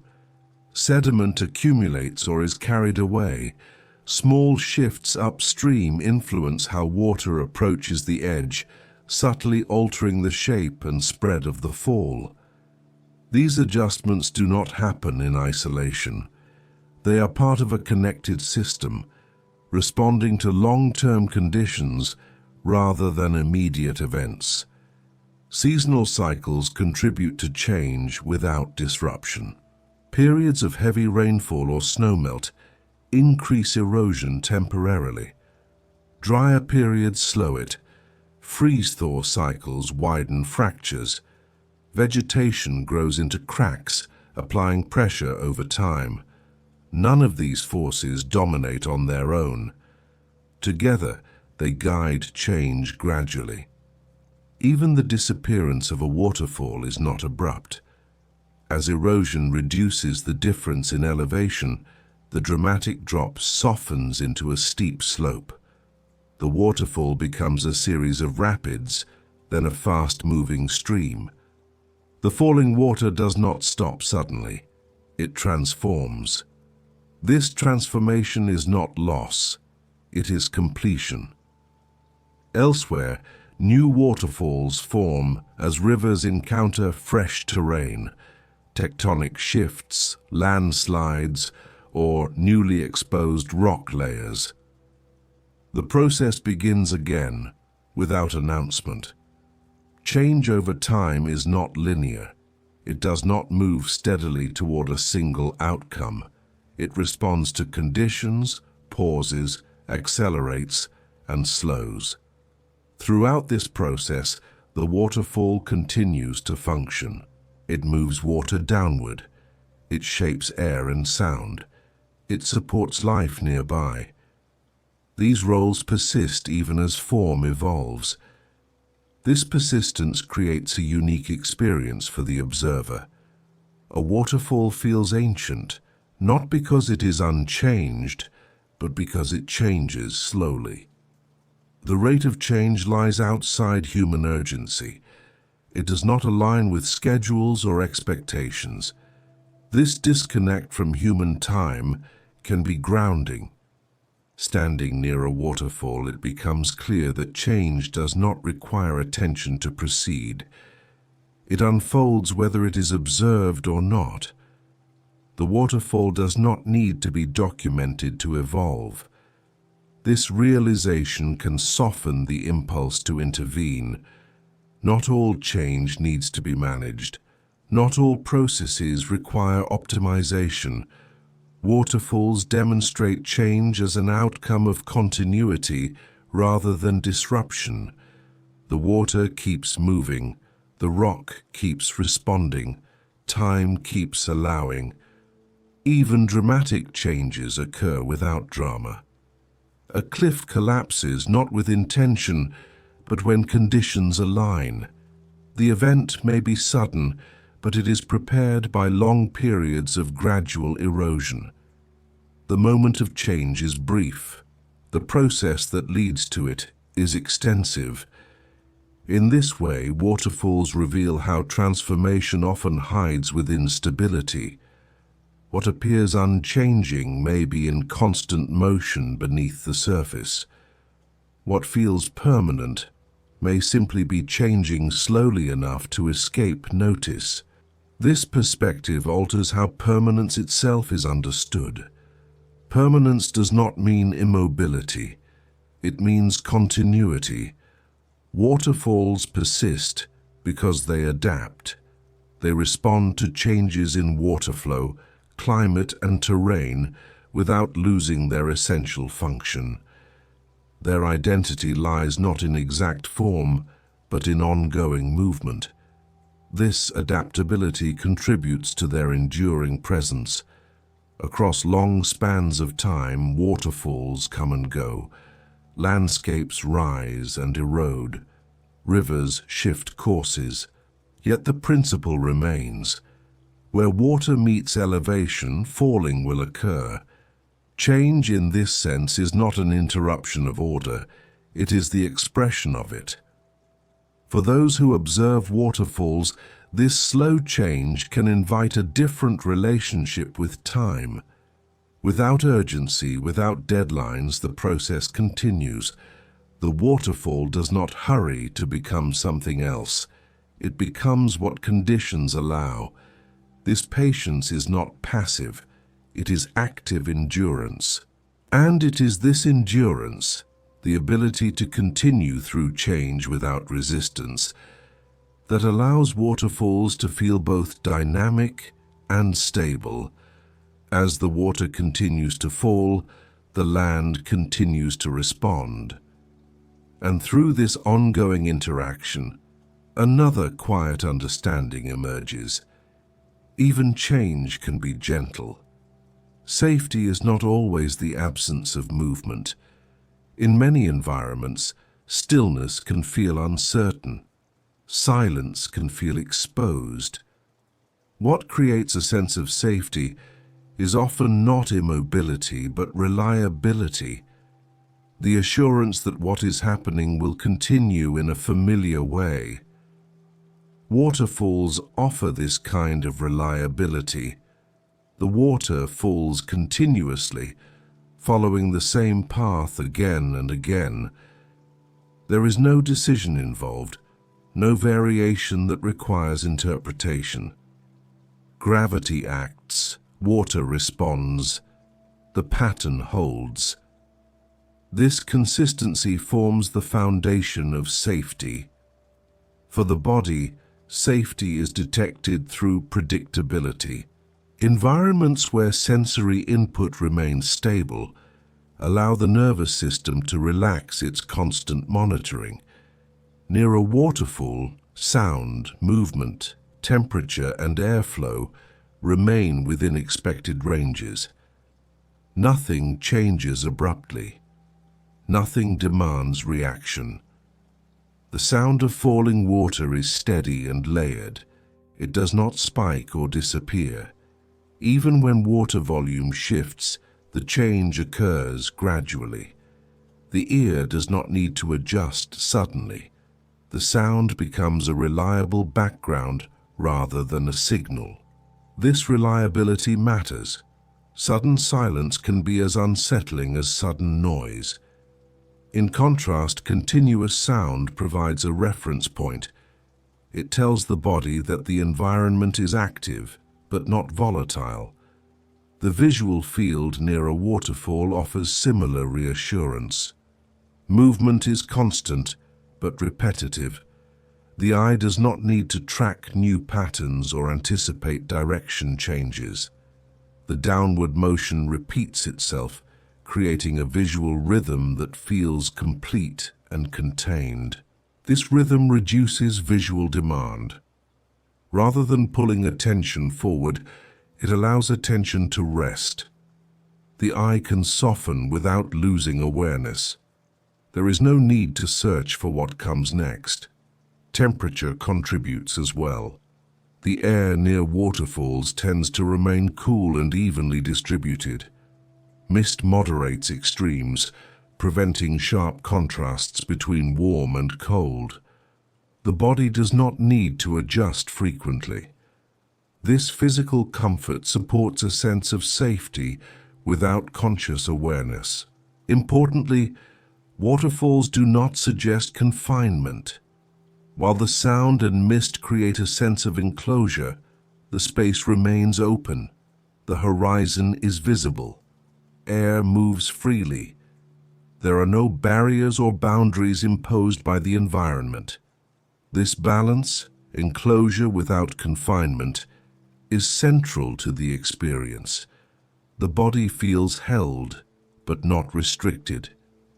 This combination allows alertness to relax without collapsing into vulnerability.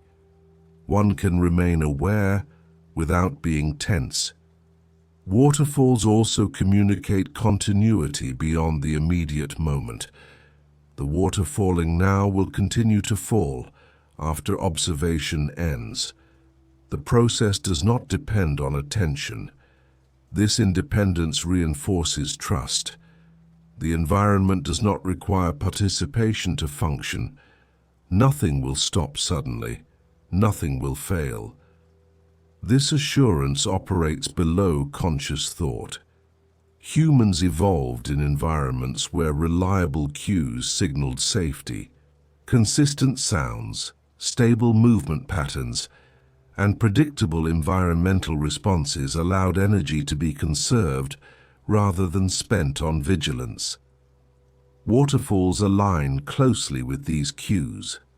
They do not signal threat. They do not signal scarcity. They signal ongoing availability.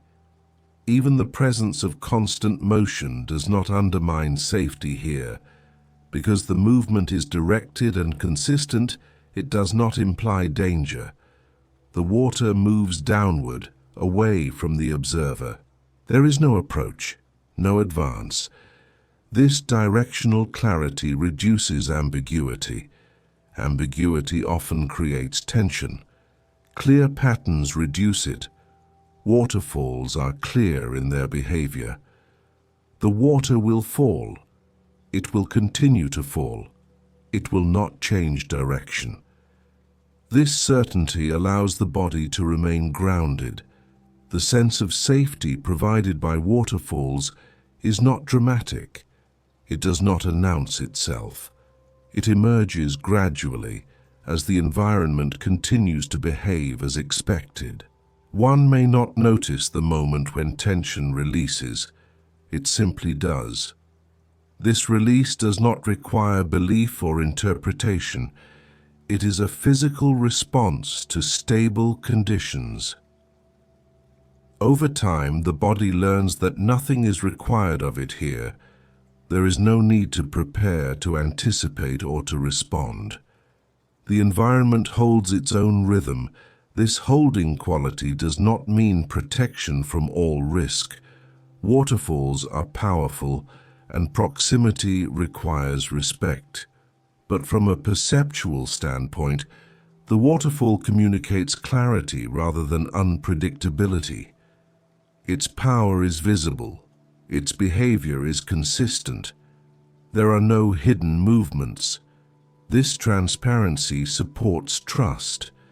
The feeling of safety and flow also comes from scale. The waterfall operates on a scale larger than human intention, but smaller than the landscape itself. It is comprehensible without being controllable. This middle scale allows understanding without responsibility.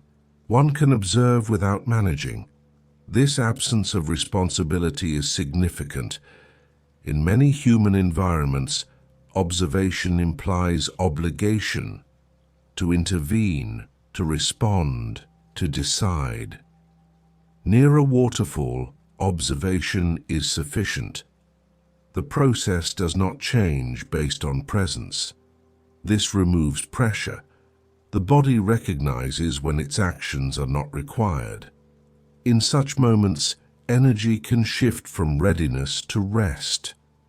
This shift does not produce inactivity. It produces ease. Safety and flow is not about stopping the world. It is about trusting that the world is continuing in a stable way. Waterfalls demonstrate that movement does not have to be threatening. Change does not have to be abrupt. Energy does not have to be compressed. Flow can be steady. Flow can be dependable. Flow can be safe. This understanding does not need to be articulated to be felt. As the waterfall continues to fall, the environment maintains its pattern. Sound, movement, and air remain aligned. The conditions that support safety persist. And within this persistence, attention can finally rest without losing awareness. This resting prepares the ground for another observation. If movement can be safe, it can also be instructive. Not through lessons, but through example. Waterfalls do not teach by instruction. They do not offer explanations, principles, or conclusions. Nothing about a waterfall asks to be understood. And yet prolonged observation often leaves a lasting impression, not as a thought but as a shift in perception. This is how waterfalls teach, quietly, without intent. The first thing they reveal is continuity. Water does not arrive at the edge and stop. It does not prepare itself.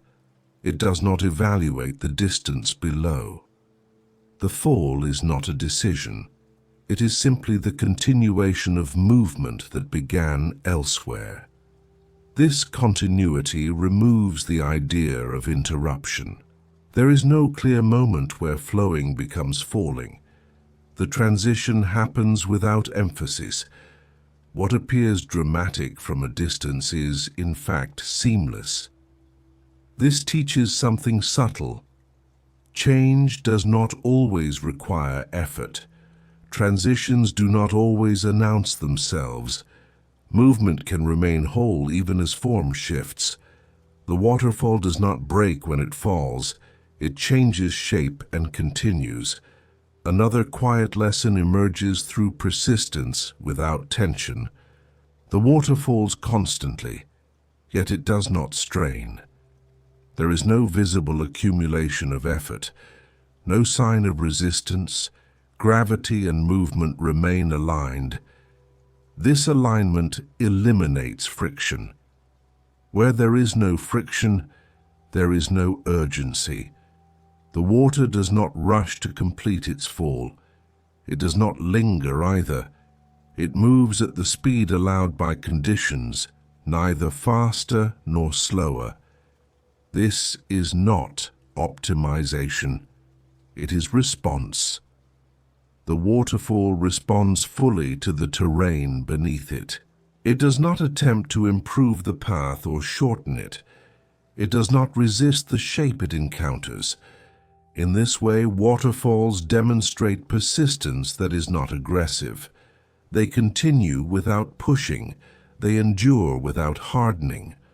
Over long periods, this persistence reshapes landscapes. Rock yields not because water attacks it, but because water remains present. This presence accumulates influence. The lesson here is not about force, it is about duration. Small, consistent actions alter even the most resistant surfaces, given enough time. Another observation arises through lack of accumulation. The water does not collect at the edge. It does not hold itself back. Nothing builds up. Everything passes through. This absence of accumulation prevents congestion. In many systems, accumulation creates pressure. Pressure creates instability. The waterfall avoids this entirely by allowing movement to remain continuous. There is no backlog, no waiting. This teaches a form of simplicity. What moves through does not need to be retained. What has passed does not need to be revisited. The system remains light because nothing is stored unnecessarily. This does not mean loss. It means circulation. The waterfall also reveals consistency without monotony. At first glance, the fall appears the same from moment to moment, but closer observation reveals constant variation. Droplets scatter differently. Mist shifts with air currents. Sound textures fluctuate subtly. The pattern holds, but details change. This balance prevents boredom without introducing instability. The observer is not overwhelmed by novelty, nor dulled by repetition. This teaches that steadiness does not require uniformity. A system can remain stable while allowing variation. The structure persists, even as expression shifts. Another quiet teaching emerges from indifference to observation.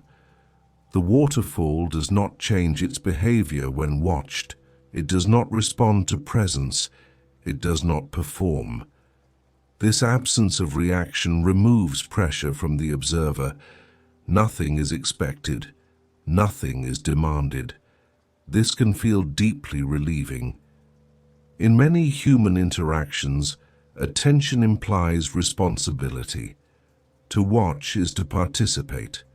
Near a waterfall, watching is sufficient. The process does not require engagement. This teaches that some processes are complete without response. The world does not always need input. Some systems function fully on their own. The waterfall also demonstrates movement without ownership. The water that falls is never the same. Each moment is composed of different particles, different paths, different interactions. Yet the waterfall remains recognizable. Its identity does not depend on retaining specific elements. This challenges a common assumption that identity requires preservation. Here, identity arises from pattern rather than substance. The waterfall remains itself precisely because nothing stays.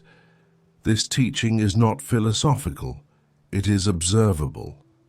Another lesson appears through scale.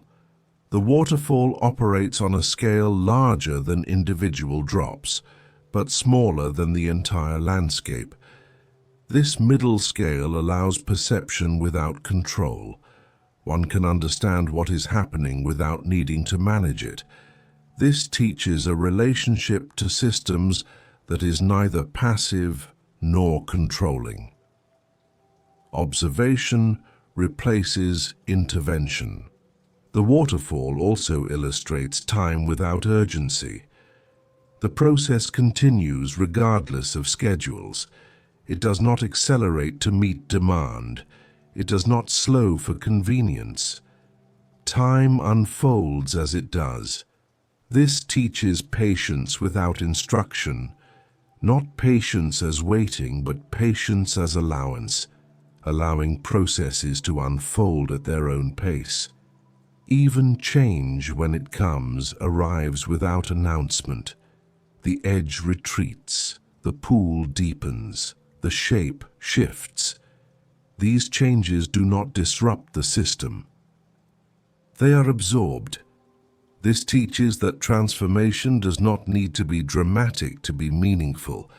Some of the most profound changes occur gradually, within stability. Finally, waterfalls teach presence without effort. To be near a waterfall does not require concentration.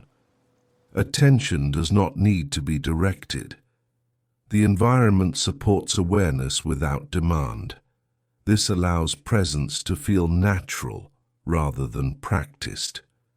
The observer does not need to achieve anything. This is perhaps the quietest lesson of all. Not everything needs to be learned. Some things are simply experienced. Waterfalls do not explain themselves. They continue, and in continuing they offer a model of existence that is neither static nor strained. Movement without urgency, change without disruption, persistence without pressure. These are not messages delivered, they are conditions demonstrated. As the water keeps falling, these impressions remain available, not as ideas to carry, but as sensations that can return whenever continuity is encountered. And even when observation ends, the waterfall does not. It continues elsewhere, beyond sight and sound, which leads naturally to the final understanding. The fall is not the destination. As this journey reaches its quiet close, the waterfall remains what it has always been, a movement that does not belong to the moment. The water does not stop at the fall. It never has. After leaving the edge, it gathers itself again, in pools, in channels, in currents that carry it onward. What was once vertical becomes horizontal. What was once sound becomes distance. The movement continues, simply in another form. This continuation is not visible all at once. Downstream, the water slows, it widens, it blends into rivers that move with less urgency, carrying traces of where they have been. Minerals, temperature, memory, all move together unannounced. Nothing is concluded at the base of the fall. The waterfall does not represent an ending. It is a passage, one moment within a longer flow that extends far beyond observation. The water that falls here will travel through valleys, plains, and eventually into larger bodies that absorb it without distinction. The journey continues without emphasis. This is why waterfalls feel complete without resolution. They do not ask to be followed beyond the moment of observation. They do not promise arrival. They simply allow awareness to rest within continuity, knowing that movement persists elsewhere. As attention softens, the body often follows. Breathing becomes quieter. Muscles release what they no longer need to hold. The sound of water, whether present or remembered, forms a steady background where nothing must be tracked. Thoughts can rest at different depths without needing to surface. Like water, they do not need to stop. They only need to move gently onward. The waterfall does not carry meaning forward. It carries motion, and motion, when uninterrupted, creates a sense of safety that does not depend on explanation. There is nothing here to resolve, nothing to reach, nothing to complete, only the steady understanding that processes continue, whether they are watched or not. If this exploration has been meaningful to you, you are gently invited to like the video, subscribe to the channel, or leave a quiet thought below. These small gestures help others find this space as well. But for now, there is nothing more to follow. Let your attention drift as water does when it leaves the fall, spreading, slowing, finding its way without effort. Let the sense of continuity remain, calm and steady. May the sound of falling water, whether heard or remembered, accompany you into rest. Good night.